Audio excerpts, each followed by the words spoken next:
So, let me talk about a couple of things that I skipped last time. One of them is called dispersion. The other one is called thin film interference. Okay, you ready? Yes, sir.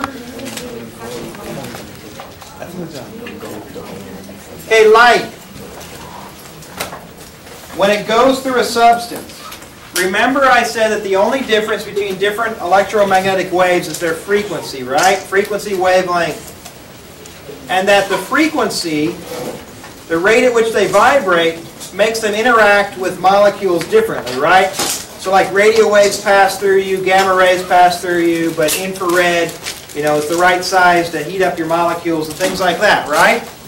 Okay, well, red light and violet light, they're different because their frequency is different. And since their frequency is different, then that means they interact with the molecules differently as they pass through. Okay?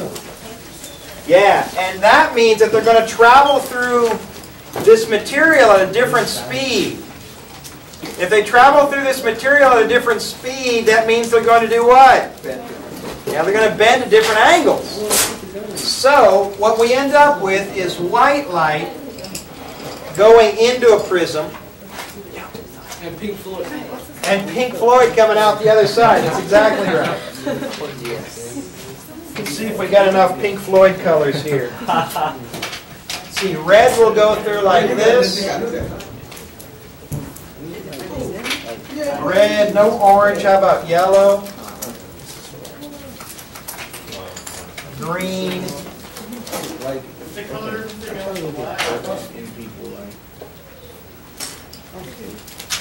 All right. Oh, violet.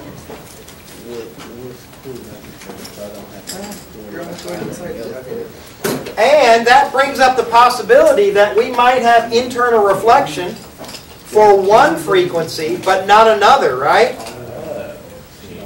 Right? So it's possible that at the right angle, the violet will reflect internally and come out somewhere else. All right? So you've got, this property is called dispersion. Okay? Now, what do we care about dispersion? Well, first of all, you need to know the property of dispersion. And the second thing is that light separates into its different frequencies, which are different colors, as it passes through and bends and changes speeds in a new material by refraction. Okay? All right. Now, what was I talking about? Oh! So how does this show up in a problem?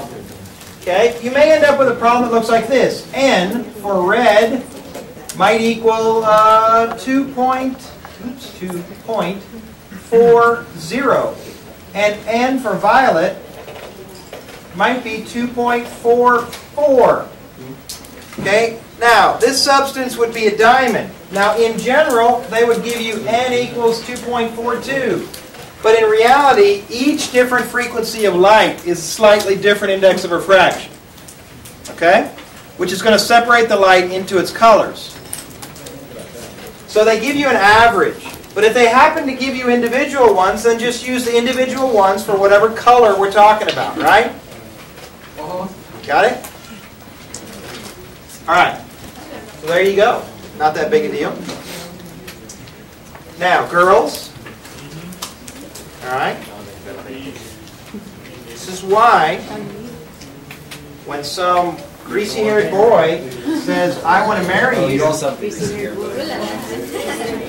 right, That's not a very good diamond. you make sure that he gives you one of these diamonds. A brilliant cut diamond. It's the round one. Not one of those cheesy marquee or pear shape or... These are the prettiest. Okay? Here's why. Number one is they have the most facets. Okay? And why does that make any difference? All right? Here's why. A diamond is a pretty stone, not because it's colored, because a diamond has no color. Right? Unless you get one of those yellow or pink ones. All right. You want a clear diamond. Get a clear diamond, and here's how this works. Light enters. Let me get some. Where you go? Light. Let me take off the facets so you can see it. Light enters from the top. Okay? And when it enters from the top, it refracts.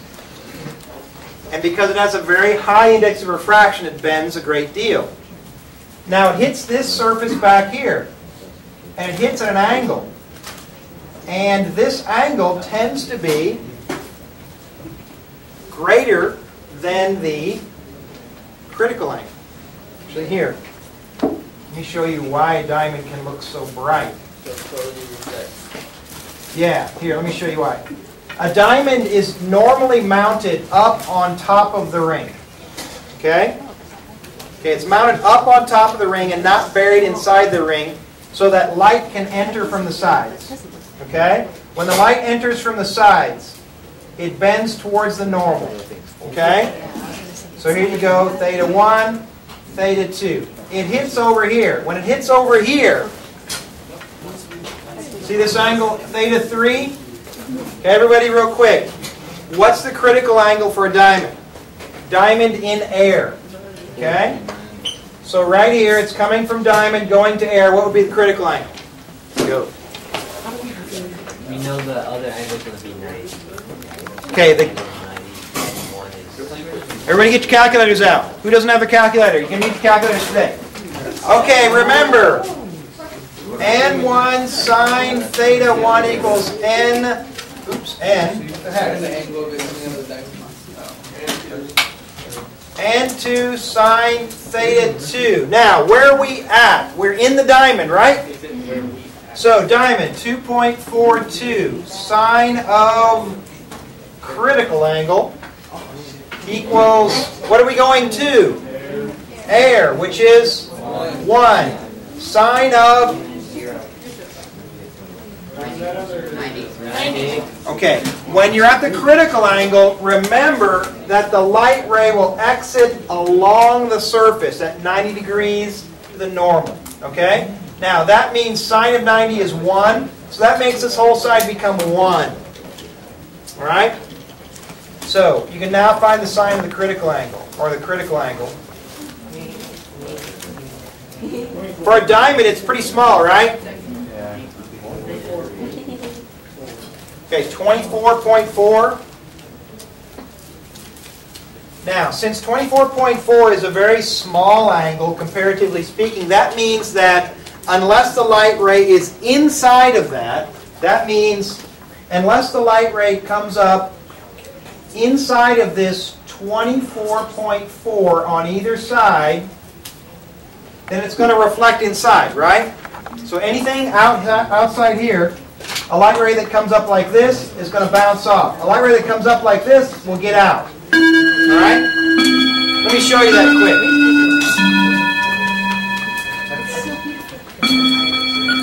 There we go. All right. This light ray is beyond the critical angle. We'll wait for that to warm up. And so what's it going to do? It's going to reflect internally. Okay? Theta 3 repeats. And then it hits up here. And when it comes out up here, this angle is going to be, or it's most likely, going to be less than 24. And it's going to exit. And when it exits, it's going to bend away from the normal. But here's the really cool thing. How can a clear white stone have flashes of so much color? Well, because this separates into its different colors as it goes through. And each different color will exit at a different spot. So you'll get flashes of color. And so the diamond will look brighter than its surroundings because the light that enters the side comes out the top. And also it will look like different colors when you move it around. And the more facets it has, the more of these color flashes it will have. Okay? So if you cut it like an emerald cut, you know what an emerald cut is? Emerald cut was made for an emerald, which is why it's called an emerald cut. Oops.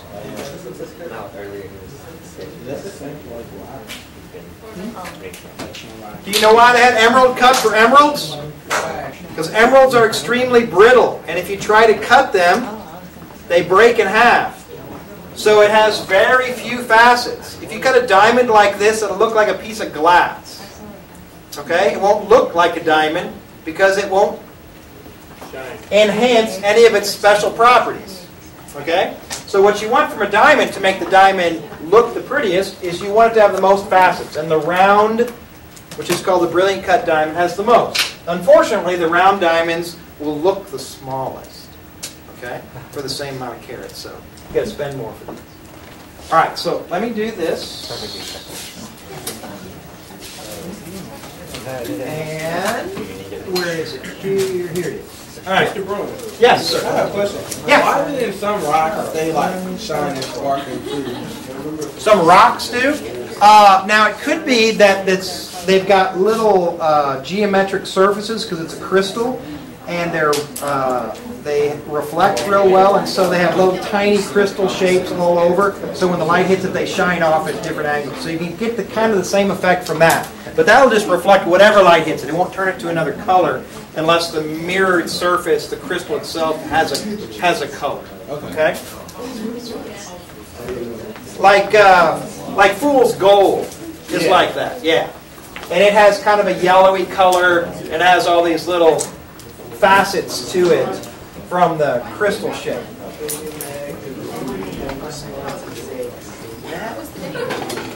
All right, everybody look up here. Can we hit the front light, please?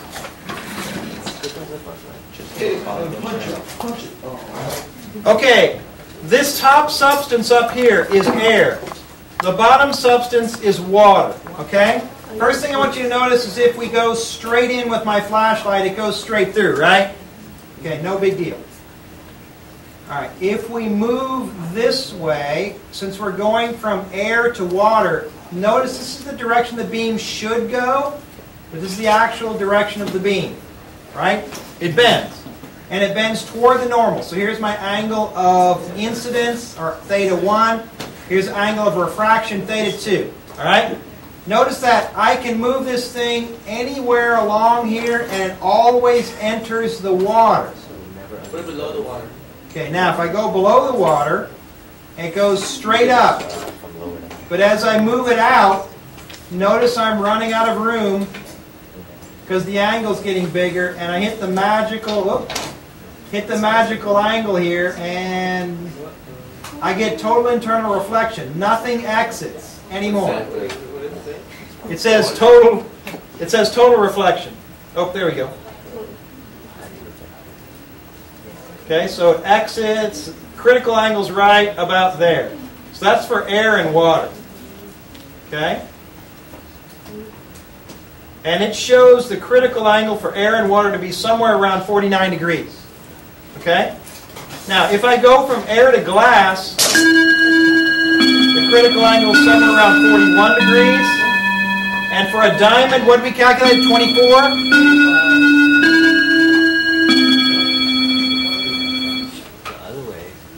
Yeah, 24.4. Okay, so to exit, you only have this little angle down here for it to exit a diamond, and then all this in here, it's all reflected in. And so the cut of a diamond is made so that you take advantage of this, and so the light that enters the side exits out the top. So the diamond will look brighter than its surroundings. All right? All of you go to a jewelry store, and when you go into a jewelry store, don't look down, look up. See how which one produces what color? No, look up. What do they have on the ceiling? I don't know. Carpet. Lights. What kind of lights? Lights. Bright lights and lots of them. Right? Because they want to shine. Because they want your diamond to look They have in the case. They have great. lights in it. Yeah, plus they have extra lights in the case. Yes. All right, let's talk about thin film interference quick.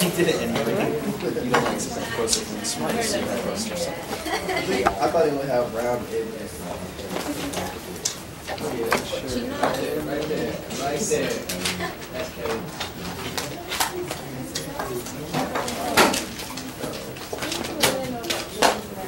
I guess he's just being... All right, you ready? Here we go. Okay, first things first. If this enters at an angle of, I'm just making up an angle, 10 degrees. Okay? We can calculate what the new angle is going to be, right? No big deal. All right? But here's what I would like for you to do. Let's say that this is red light. Red light, so it has a wavelength of, just say, 700 nanometers. Okay? Got it? Okay, real quick, everybody. What's the velocity of the light out here in the air? And what's the frequency of the light out here in air? Calculate that for me quick. Okay, we've got N equals C over V. That's one of our equations. What else do we have? Okay, we've got velocity equals frequency times wavelength.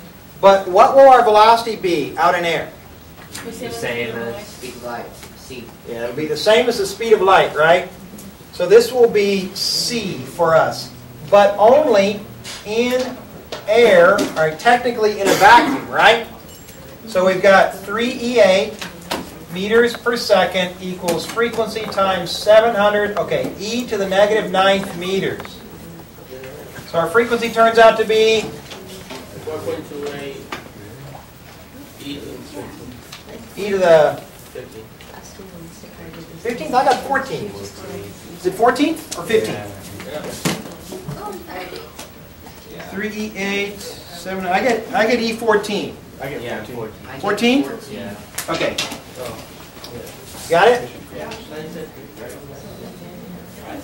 Okay. E to the 14th power. All right, very high frequency. All right, everybody. It's going to bend towards the normal, right? And you're going to get a reflection out this way. That will be 10 degrees. And what will be our angle with the normal now? What's this angle inside here?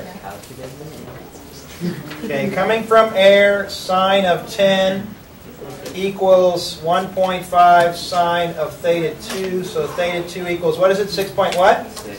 6.6 degrees. Okay, so our angle inside here, let me draw that in blue since that's what I use. The angle inside here is going to be 6.6 degrees. Okay? All right, now, tell me this. What is the wavelength, velocity, and frequency of the red light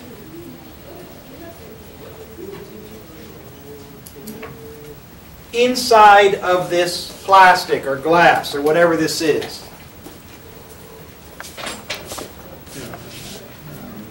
So frequency remains the same. Okay, we've got to vote for frequency stays the same. Now, I was wondering if anybody was going to remember. This is our, remember this is our properties of waves. When a wave gets to a new medium and it transmits through, the one thing that stays the same is not the velocity, because the velocity changes because it's a new medium, right? But our frequency stays the same because the frequency incoming drives the frequency in the new medium, right? So the frequency will stay the same. So our new frequency is the same as our old frequency, 4.28 e to the 14th hertz. Okay? So how do we figure out our new... N equals C over V. N equals C over V. So there we go. N equals C over V, or V in my 1.5 substance equals N over, oops, no, C over N. C over N. So I end up with 3e8 meters per second divided by 1.5. 2e to the 8 meters per second. So my velocity is 2e8 meters per second. I'm running out of room up here. And then now how do we find the wavelength? We go back to this and work it all over again, right? Or, do you all see this? Do you see this equation right here? N equals C over V, right? But this is equal to frequency times wavelength, and this is equal to frequency times wavelength, right? Because this is frequency times wavelength in a vacuum, and this is in the substance, right? Because velocity equals frequency times wavelength, velocity equals frequency times wavelength. But my frequency stays the same, so if you want this equation right here, n equals wavelength in a vacuum over wavelength in the substance. That's not on your equation sheet, but if you'd like to use that, you can. You don't have to. You can always just go back to this equation and resolve it, right? It doesn't matter. But sometimes that comes in handy, because as the velocity goes down, the wavelength has to go down by the same ratio, right? Or you could do this. Velocity equals frequency times wavelength. This has gone down by 1.5, so that has to go down by 1.5. Or divided by 1.5, right? So what's my new wavelength? 4.67 e negative 7. 1.67 e to the 7. One? I got 4.67. 4.67 e negative 7. Is it 4.67? Yeah, so 467 nanometers if you 467 nanometers. Yeah, if you end up with 4.67 e to the negative 7, that's the same as 467 nanometers.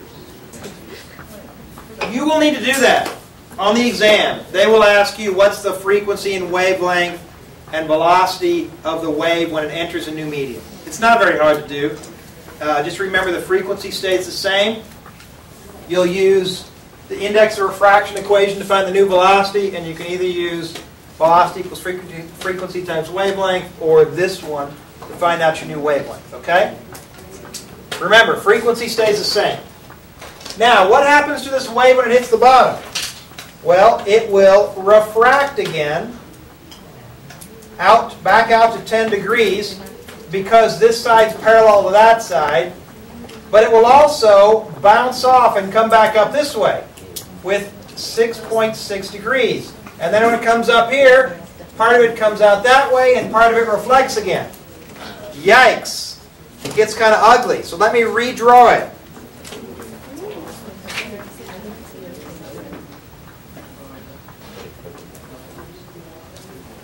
N equals 1.5, N equals 1, N equals 1. Now watch. I'm just going to draw a couple of the waves. This one bouncing off, this one coming down here, bouncing off, and then coming out. That's the only two I'm interested in, this one and this one. All right? Now, if the thickness of this glass or plastic or whatever that thing is really tiny, then we have the opportunity for something kind of special to happen. What happens is these two waves will exit, this one bouncing off, this one going down and coming back out. They'll exit very close to each other. And when two waves are very close to each other, you have superposition and interference. Okay? So what happens is these two can have constructive or destructive interference depending on how far down and how far back this wave went. All right? So here's what happens. In order for the waves to have constructive interference, they have to be lined up, crest, crest, and trough, trough. They have to be in phase. Okay? Remember when we did this. Okay? We ended up with a constructive interference spot whenever this right here was equal to one wavelength or two wavelengths or three wavelengths, right? Because then they would the waves would line up again, right? Okay, the same thing is true here, except this time this one starts here and takes off. This one starts here, goes down, comes back and takes off. So this down and back has to be a multiple of a wavelength, right? In order for you to have constructive interference. All right? So it has to go down a half and then back up a half, right? Does that make sense? So if the thickness is equal to 1/2 of a wave, then you would have constructive interference. Wait, or would it? 1/2 is constructive, yeah. Okay, because if it goes down a half and back up a half, It's the same. it should be in line again, right? One wave off should line up. Okay, there are two things to consider. Number one, first consideration is this. Which wavelength are we talking about? The wavelength out here or the wavelength in here? Out. Isn't it? In there. Where is it traveling? Well, in there. Inside. So which of these two wavelengths are we interested in getting a half a wavelength thickness of? Inside. That one. So we're talking a half a wavelength of 4.67. Does that make sense? Yes, sir. Okay, so the wavelength inside the thickness, not outside. Inside this material. So that's consideration number one. Consideration number two. When light reflects off of a substance, it can reflect one of two ways. Upright or inverted. Okay? Now, look. When this one comes in and reflects off of this substance, is this wave going to be upright or inverted? Is there going to be a phase change or not? Is it going to be a phase shift? No. Or not? Right there. Yeah. Right there. It is more. There is phase shift. Yeah. You're going from less dense to more dense, so will it get flipped over? Yeah. Yeah. Oh man, so you've got a 180-degree phase shift right there. That's equivalent to jumping how much of a wave? Half a wavelength. Half a wavelength, right? Ooh, ooh, ooh. So if this thing jumps half a wave, then this thing only has to travel down, A fourth of the wavelength. yeah, a quarter down and a quarter back to line up again, right? Follow that? Because that's pretty hard.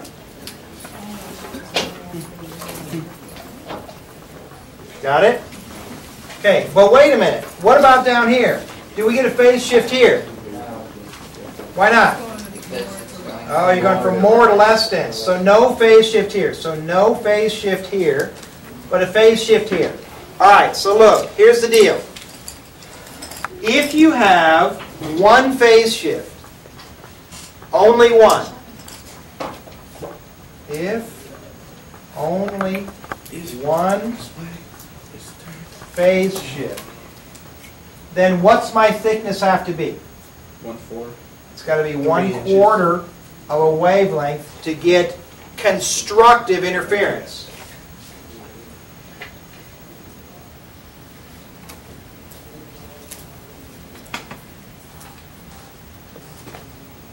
Okay?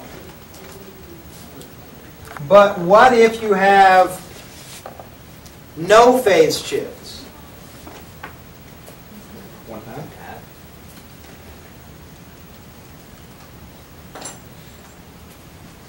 Then thickness equals 1/2 of a wavelength, right? For constructive.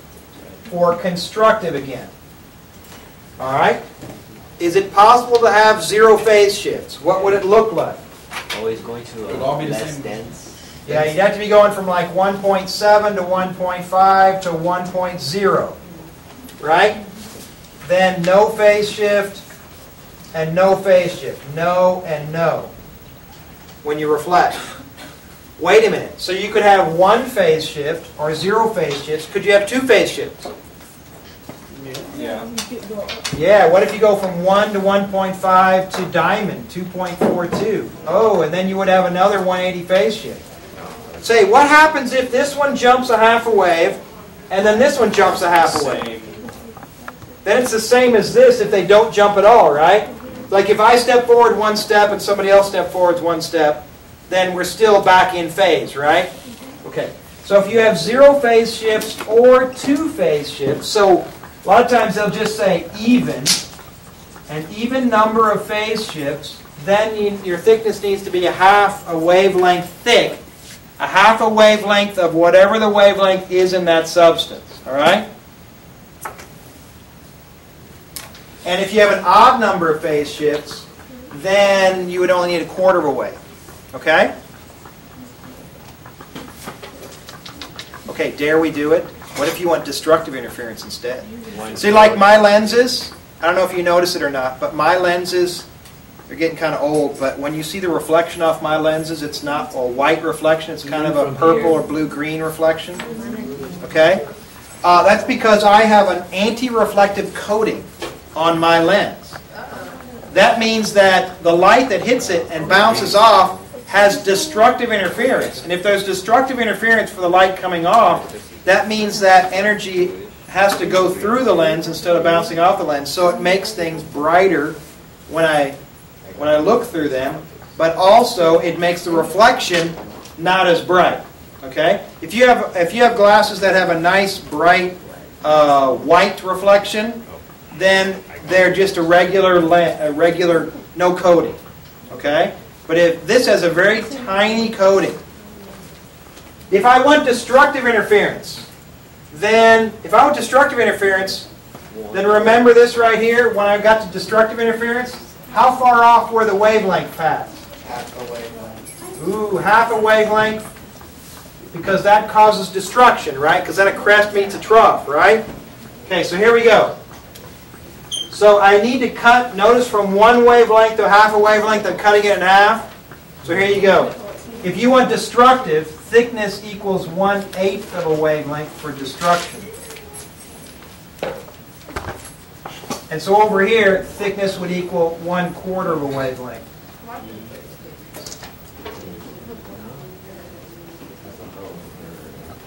All right. Now, this does show up on a test occasionally. This is actually pretty complicated.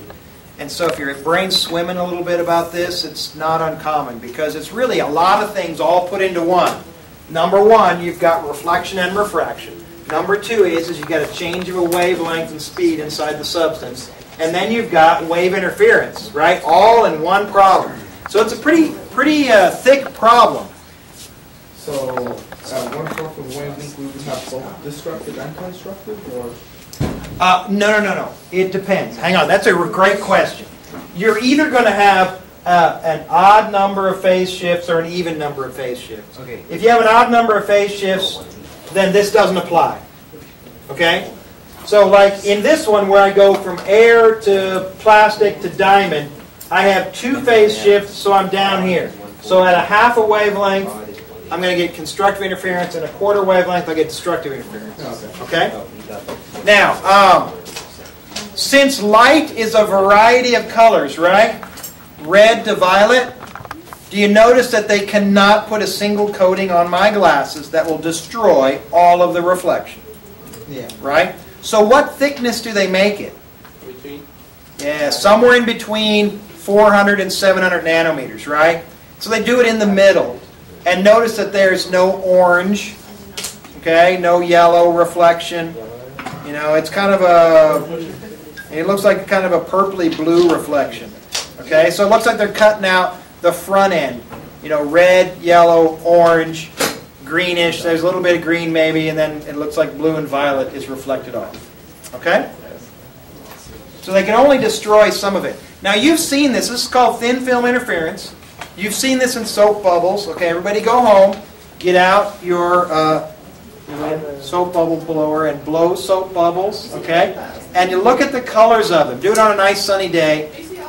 You see all kinds of really cool colors, but the colors that you see in the soap bubble, notice they're always kind of these weird, kind of pastel-y kind of colors. Because remember, the thin film will only destroy part of the spectrum, and it will have construction on other parts of the spectrum.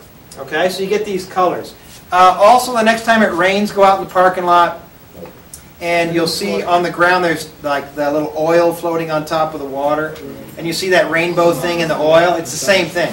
It's a thin film interference. Okay? Thin film interference. All right. Got it? All right, excellent. Hey, by the way, a lot of color that we get in nature is due to this, okay? Like for instance, butterfly wings, or the backs of some beetles, things like this. They don't really have a color, okay?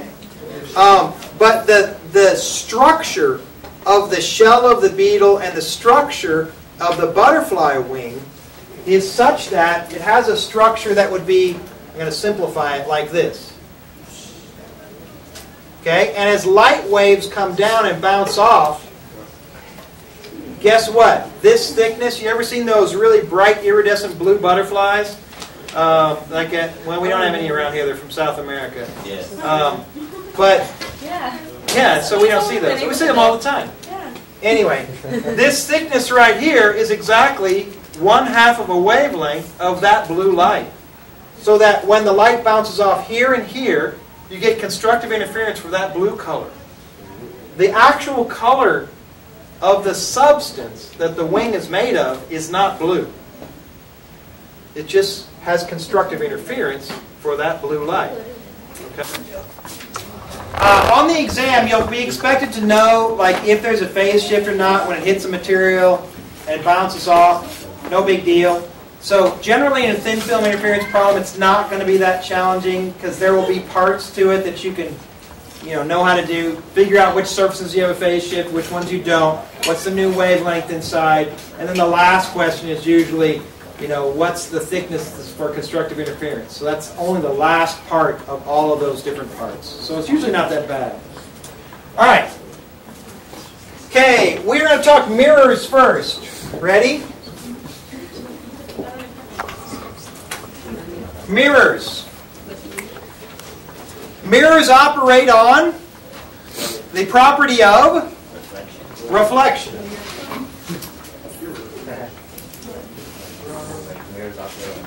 Okay, so I say that because I want to remind you that every time you have a problem with a mirror in it, the light rays do not pass through the mirror. They reflect off the mirror, right? Because you'll be in a test, you'll be very stressed out, you'll have a mirror, and then you'll draw a light ray right through the mirror. Okay, don't do that. All right? Okay, there are 3 types of mirrors. There is this type. There is this type, and there is this type. Okay? Now, if the light comes from the left, well, this one's the same anyway. This is called a plane mirror, otherwise known as your bathroom mirror. If the light is coming from the left on this one, then it's concave. If the light's coming from the left on this one, it's convex. Okay, cave-like and not cave-like. Concave, it caves in. Convex, it vexes out. All right, now be careful. On the exam, could they do something like this and have an object out in front of this mirror with the shiny side over here? Sure they could. What kind of mirror would this be then? Concave. It would be concave. All right? So just be careful. I'm going to draw everything coming from the left, but they could just as easily draw something coming from the right. All right, concave and convex. Let's handle the easiest one first, which is a plane mirror. Okay, it looks like this. All right?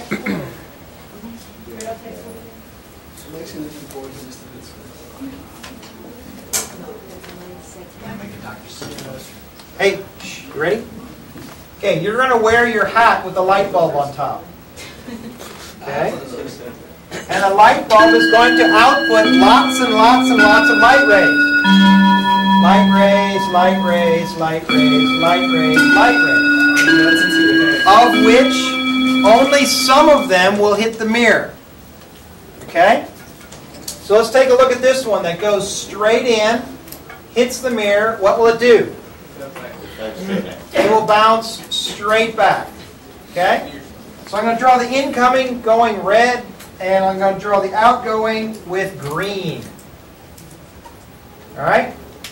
Okay, this one will hit the mirror. It comes down this way, hits this mirror. There's the normal. Which way will it go? Work with me. Which way will this one go? Thank you, that way. It goes down that way, with this angle theta and this angle theta being the same. Now, so what do we see? Our eyes perceive based on the light coming into our eyes and the direction of the light coming into our eyes. So, this light ray looks like it's coming from this direction. This light ray looks like it's coming from this direction. And so we will see this light bulb right here. Okay? That's correct. We will perceive the light bulb to be beyond, past, on the other side of the mirror. Okay? Now, if you don't believe that, I want you to go home and stand in front of your bathroom mirror, and I want you to write something on your mirror. Or take a sticky note, stick it on your mirror. Okay? And I want you to stand, half a meter away, and I want you to focus on the sticky note, and then notice that your image in the mirror will go blurry. And then when you focus on your image in the mirror, the sticky note will be blurry because your eyes are going to focus on the sticky note here and not there. And when you focus here, you can't see, that'll be blurry. Couldn't it be dangerous though, like in war or something? No. Exactly. So like if you do this, so like if I look at my hand, Ian actually is a double image right now and out of focus. And then when I focus on Ian, I see my hand goes blurry and I see a double image because we have binocular vision, right? Okay. But when you do that with a mirror, you'll get the exact same thing. Now that will hopefully show you, prove to you that the image that you see physically is back here, behind the mirror. Okay, anything behind a mirror like that we call a virtual image because the image can't actually be there. It shows up there. We perceive it to be there. However, does the light actually come from this spot? No. Does the light ever pass through this spot? No. If I put up a piece of paper there, will a light bulb show up on it? No. So this is the definition of a virtual image.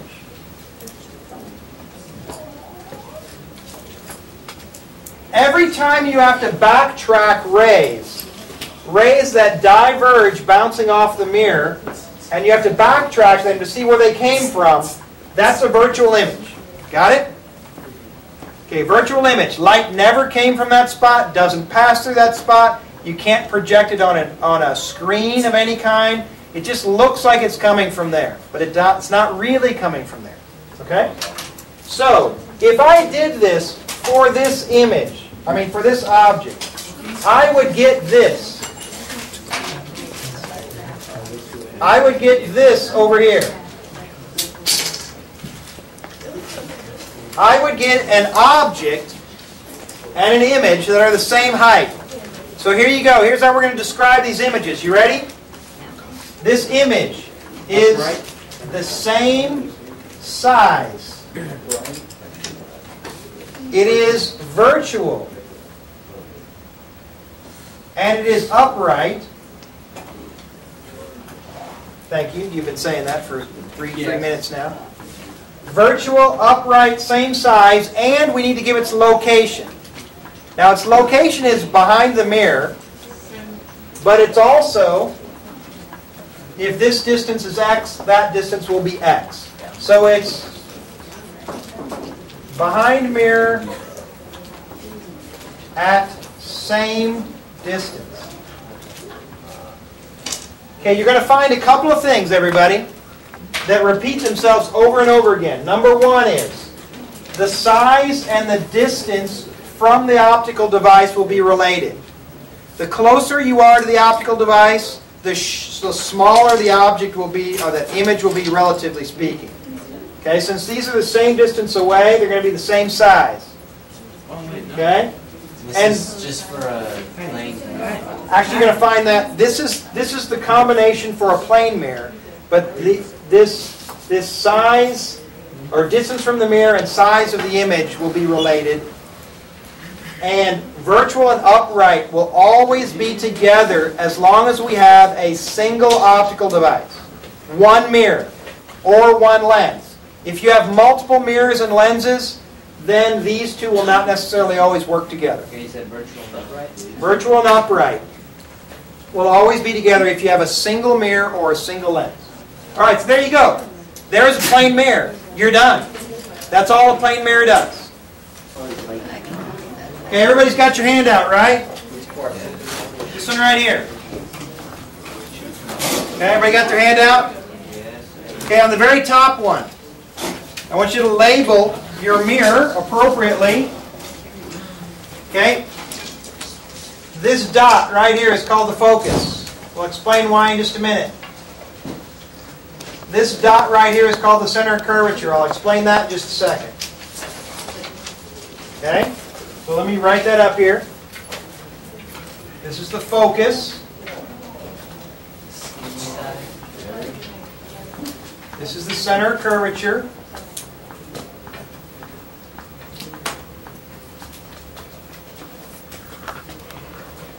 Okay? Okay, this line that runs down is called the principal axis.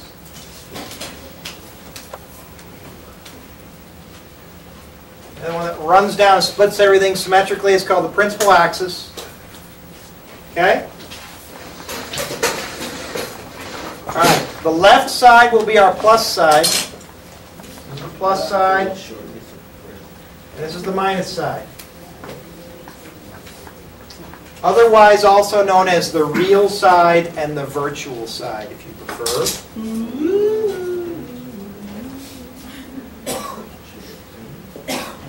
So guess what? Where will virtual images form? On the virtual side. Okay? And real images will form on this side. Alright? Okay, so there we go.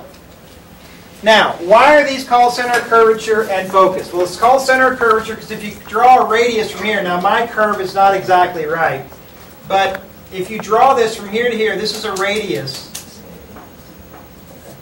and it should hit perpendicular to your mirror. Okay? So that's literally the center of a huge sphere. Okay? Now the focus is called the focus because if light rays, you ready? The radius, if you'd like, you don't really have to, but that's why it's called the center of curvature. What I really want you to draw is this. I want you to draw a light ray that is parallel to the principal axis.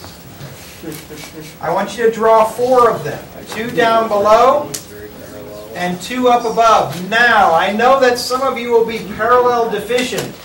So, because some of you have really great visual skills and you have good tactile skills and you're going to do great at this, and others of you are verbal learners and so you're going to have more trouble with this. Oh, wow, look at mine. Mine's not parallel. Mr. Bruin, that Yes. radius one, does it have a specific point that it goes to? No, it just goes from the center of curvature to your mirror anywhere. Anywhere. Anywhere. Anywhere. Yeah, it's all saying is it's the center of the sphere. That's correct, Lauren.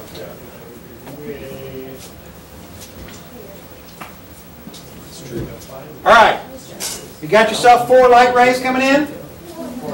Okay, parallel light rays that are parallel to the principal axis. When they hit the mirror, they're going to hit the mirror.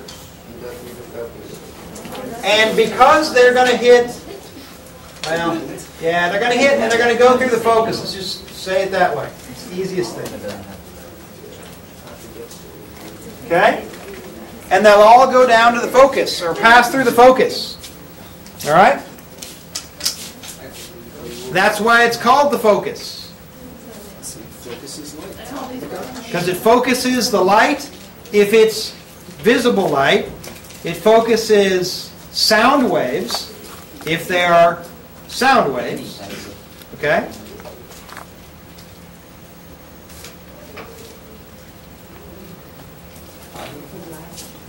Now you may have seen this. Actually, I'm sure you've seen this. On the sides of houses and apartments, you've got the satellite dishes. They're curved like this. They've got a little receiver that's placed right here at the focus. So what happens is the radio waves from the satellite come down, hit that, bounce towards the little receiver thing out in the front. And then it picks it up. So why do they do that? Because if you just took your receiver and stuck it up and pointed it at the satellite, it would only pick up the waves that hit it directly. But if you place it here, all these waves hit this mirror and bounce to this one spot.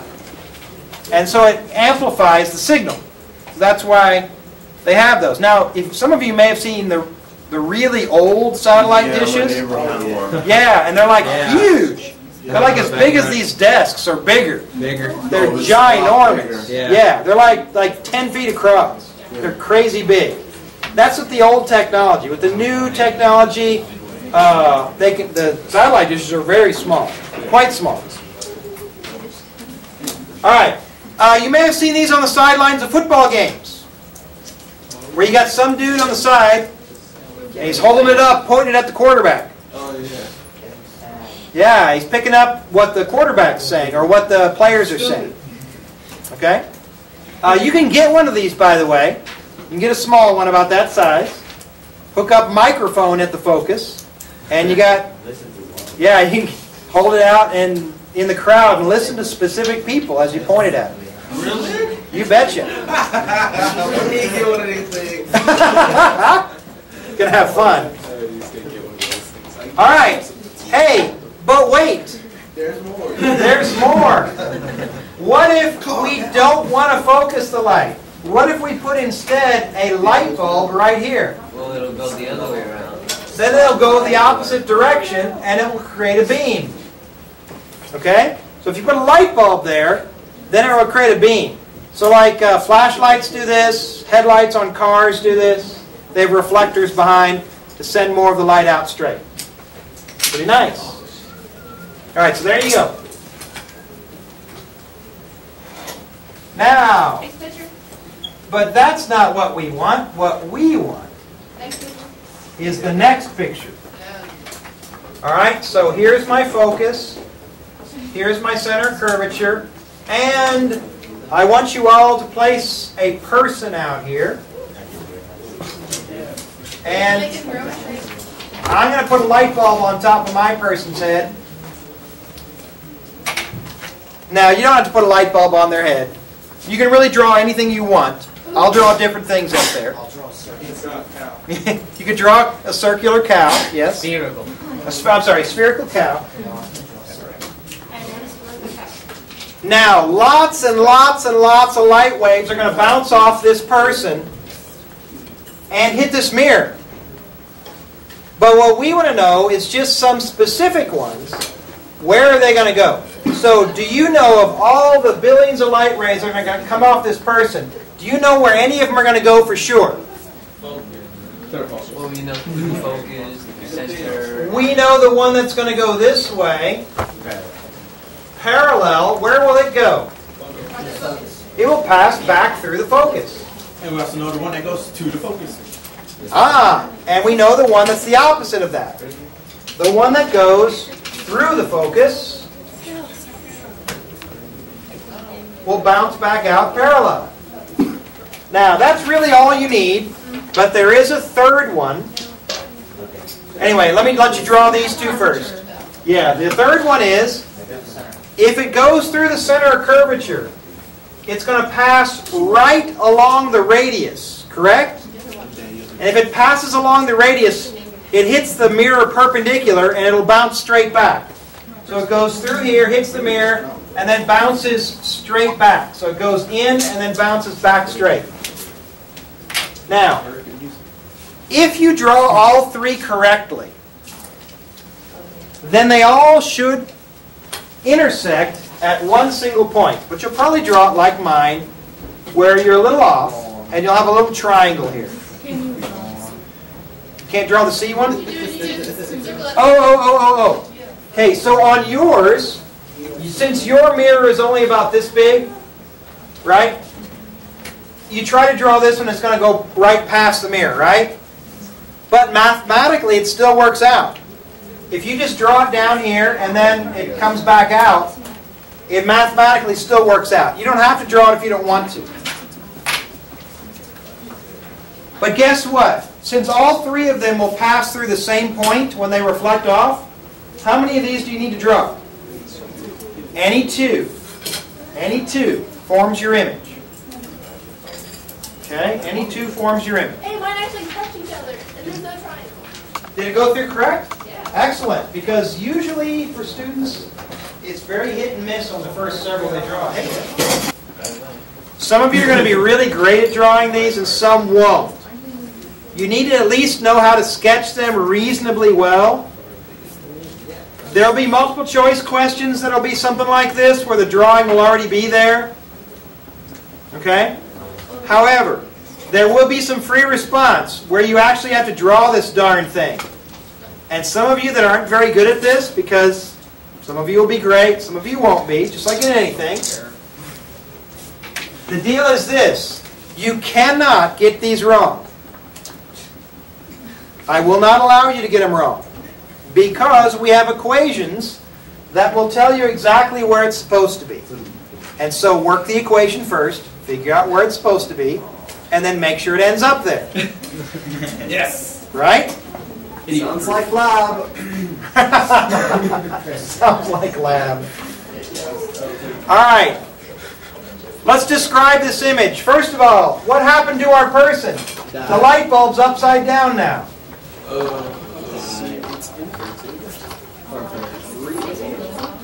All right, so it's inverted. It's real. We'll talk about that in just a second. It's, where's it located? Between center and focus. And what's the size of this thing? Smaller. It is smaller. Okay? Those are the properties when your object is out here. Now, here's what they're going to show you on the test. They're going to do this.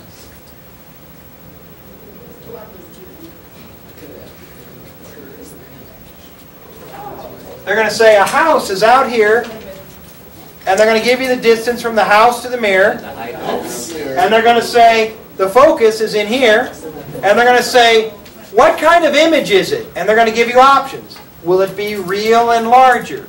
Will it be real and the same size? Will it be virtual and larger? Will it be real and inverted? Well, yes. Will it be smaller and real? Well, yes. You're going to need to know these things, okay? So you can really just sketch these out real quick and find out. Okay? Okay, it's going to be real and smaller. So it's inverted and smaller, right? It's going to be tiny. Okay, everybody? How do we know it's a real image? Besides the fact that I told you if it's flipped over, it's going to be real. It's on the same side. First of all, it's on the real side of the mirror. Second of all, does the light that comes off this image, this beam, and this beam, do those light beams actually pass through the image? Why, yes, they do. Do they come from this image or originate at this spot? Well, they pass through that spot, right? If I stuck my hand there, would the light hit my hand? Yes. Yes. So you know what? If you put a piece of paper here, that image would show up on the piece of paper. So that's considered a real image because the light passes through the image, and if you put a piece of paper there, it'll show up. So that's a real image. Got it? All right. Let's do our next one.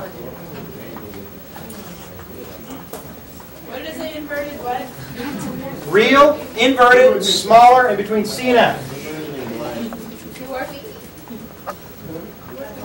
Okay, this time, let's do this. We'll draw an arrow, because a lot of times you see an arrow. I'm going to have it right on the center of curvature.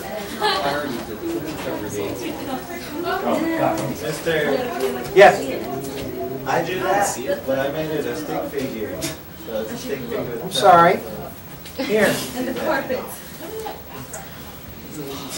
No. Is that good? Hang on. It needs feet. There you go. Does that work? Alright, so we have an arrow-headed stick figure. Okay, but this time your object starts at the center of curvature. Where will the image form? Go. Draw it. Alright, where does this one form? Behind it. Behind it. It'll be alright. Oh, wait. Yeah, it should be right. Yeah, it should be right. Oh, it's like right here. All right. You can't really draw the light ray through the center of curvature, but mathematically it still works. If you go straight down, and your image should be. And you know what? This was the hardest one probably to draw because it's very difficult for you to get it to come out exactly right. It should be right at the same spot. Now I want you to notice the trend. Our original object was far away and our image was in closer on our first one, and the object was bigger than the image, right? Now notice I've got the object sitting on the center of curvature, and my image is also on the center of curvature. Notice they're at the same distance. So therefore they will be the same size. But it's inverted and real. Would they accept if we said at center of curvature? Yes, if you say at the center of curvature, at C, that's perfect. Okay? At the center of curvature. Now, these are real images, everybody. They look real. They're called real, though, because the light passes through them, but they're inverted. They had one of these at the Fort Worth Science Museum years ago.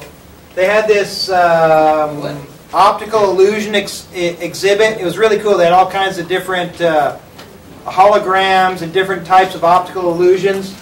And one of them was this big box that you walked by. Oops. To make you look bad. No. And you stood out here, Hey. and there was a phone sitting right here. All right? And as you walked past, the phone would ring. And so you reached out to grab the phone. And when you did, your hand passed right through it. It was crazy. And I'm thinking, how in the heck did they do that? So physics brain turns on and I'm like, okay, my hand passes through it, so it's not really there. It's an illusion from light. I'm like, dude, I wonder if they did this. So what it looked like from the side was this. This was my guess, is that they had a big mirror back here, and the phone was actually down here with a light shining on it. So it shined directly. And so it bounced off the mirror and produced a inverted image up here.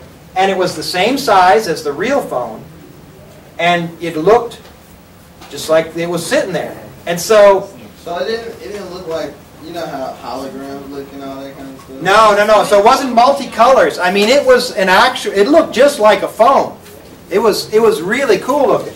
And so, okay, I got to find out, right? So I lean over. Make sure nobody's looking. I lean over and I stick my hand inside and reach my hand around. And answer it. And it's ringing while I'm doing this, of course. And I reach my arm around and my face is right here. And my arm comes around, and so what do I see? Yeah, I see a disembodied hand and grabbing the phone. I'm like, whoa.